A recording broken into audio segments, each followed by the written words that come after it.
बोलो बोलो बाबा बैजूनाथ की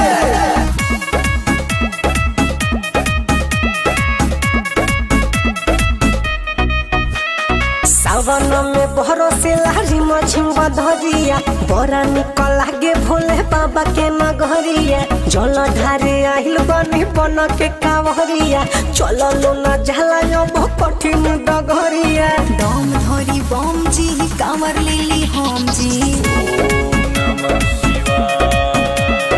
भोला जी के बूटी खालो पावर ना हुई कम जी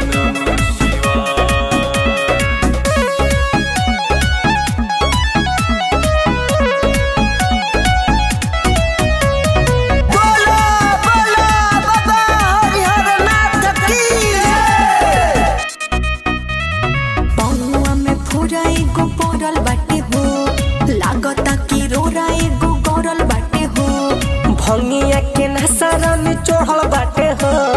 देहिया में पावर तबे बढ़ल बाटे हो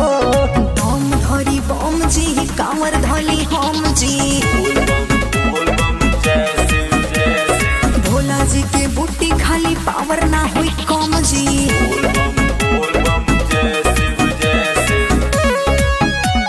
बोला बोला बाबा बटेश्वरनाथ की